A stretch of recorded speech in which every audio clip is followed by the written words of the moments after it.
안녕하십니까. 성경적 상담의 6번째 과목 대화법에 접어들었습니다.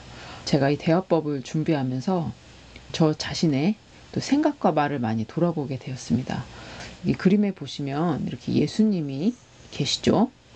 성경적 대화법은 바로 예수님을 모델로 해서 예수님의 뜻과 마음으로 말하는 것이죠. 그렇게 좋은 또 귀한 열매를 얻을 수 있는 시간이 되시기 때문에 기대하시고 또 공부하시면 좋겠습니다.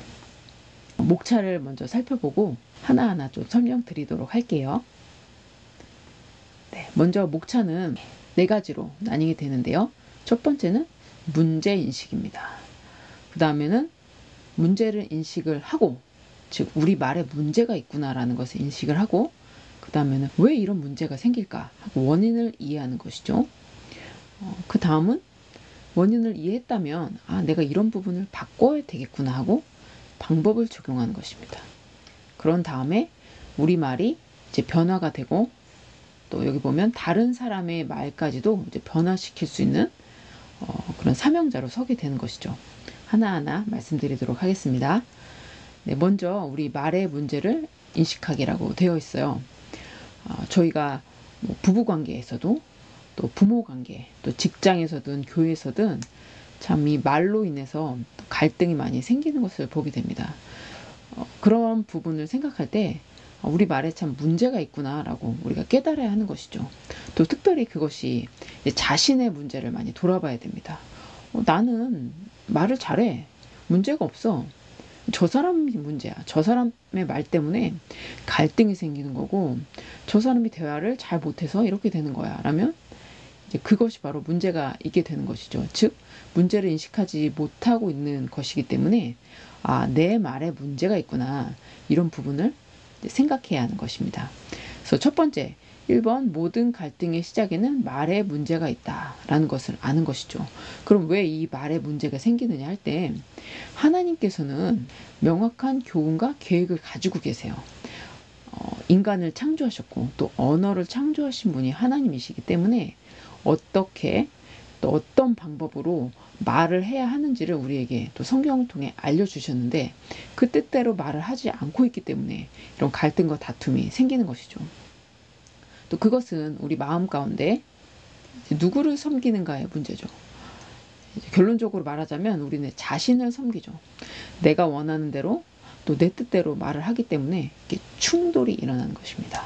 그리고 자신을 섬길 때 나타나는 6가지 문제 유형, 이렇게 살펴보게 되는 것이죠. 이런 부분들이 말에 문제를 가져온다라고 볼 수 있겠어요. 그다음 2번째는 이제 원인 이해입니다. 즉, 이런 부분 때문에 갈등이 생기고 악순환을 일으키는구나 할 때, 그러면 말의 기준을 이제 올바로 세워야 하는 것이죠. 그래서 첫 번째로 인간의 본질을 이해하면 은혜의 필요성을 깨닫게 됩니다. 저도 남편에게, 자녀들에게 좀 좋게 얘기해 봐야지, 또 예수님의 마음을 가지고 온유하게 얘기해 봐야지 하다가도 제 뜻대로 안 되면 이제 화가 나고 분노에 찬 말을 하게 돼요. 그러면서 이거 고쳐야 되는데, 바꿔야 되는데 하고 혼자 그렇게 생각을 하고 노력을 해봐도 잘 안 되죠. 왜냐면 그것은 바로 우리 죄성이 있기 때문이에요. 그렇기 때문에 그런 부분에 있어서 하나님의 은혜를 우리가 또 간구하고 갈망해야 하는 것이죠. 그리고 우리 삶을 다스리시는 하나님께 대한 믿음이 필요합니다.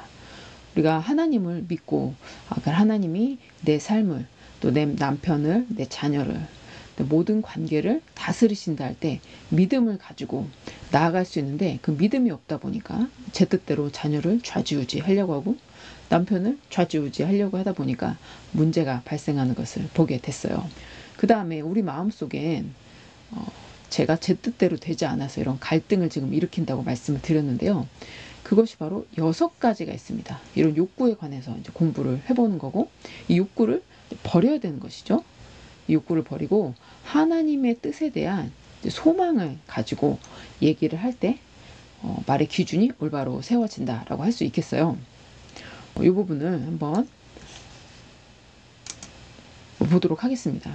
이 그림은 단계별 주제의 발전 과정이라고 보시면 되겠어요. 그것이 어떤 뜻이냐면, 여기에 이제 저희가 살아가고 있는 또 6가지 영역이 있습니다. 즉, 나 자신의 개인 영역, 가정에서, 또 우리가 신앙생활 하죠. 교회에서, 또 학교도 다닙니다. 학생들은. 그리고 직장, 그 여러 가지 사회 영역에서 우리가 속해 있는 곳이 있어요. 여기서 우리가 욕구를 가지고 말을 할 때 이제 갈등이 생기는 것이죠. 나의 유익을 가지고, 또 내가 편하고 싶어서, 또 나의 즐거움을 위해서, 또 내가 존경받고 싶어서, 또 나를 인정해 주기를 바래서, 또 내 뜻대로 되지 않아서, 이런 부분을 가지고 이야기를 하다 보면 감정이 생깁니다. 감정은 저희 아이들이 뭘 이렇게 갖고 놀다가 우당탕탕 쏟으면 화가 나는 말을 하는 거죠. 왜 이걸 엄마가 하지 말라고 했는데 건드렸니? 또 엄마가 치워야 되잖아. 엄마가 힘들잖아. 하면서 이런 내가 편안하고 싶어서 이런 분노의 말을 하게 되는 것이죠. 예를 들면 또 즐겁지 않아서 내 쾌락을 누리지 못하니까 절망스러운 말을 합니다. 재미없어, 심심해, 세상은 낙이 없어, 이런 말을 하는 것이죠.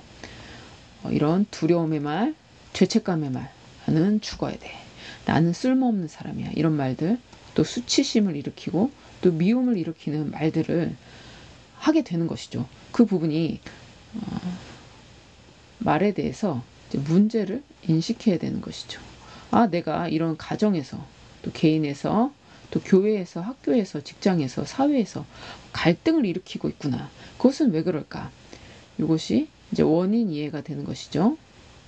아, 내 감정 따라서, 내 욕구 따라서 얘기를 하다 보니까 이렇게 충돌이 일으켜지는구나라고 깨닫는 것입니다. 다시 넘어가 볼게요.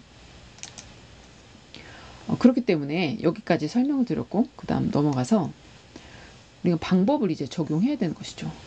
말에 대한 구체적인 실천을 행하는 것입니다.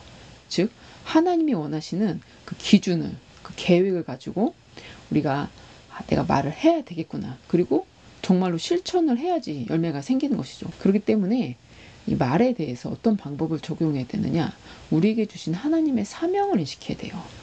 하나님이 우리에게 이 언어를 통해서 사명을 주셨습니다. 즉, 그리스도의 복음을 전하고, 또 화목하게 하고 화평하게 하고, 또 절망에 빠진 사람을 이렇게 세우고, 이런 사명을 주셨죠. 그 사명을 가지고 내가 말을 해야 되겠구나라는 것을 인식하는 것이 이제 필요한 것이죠. 그 다음에 우리 연약함과 한계가 있어요.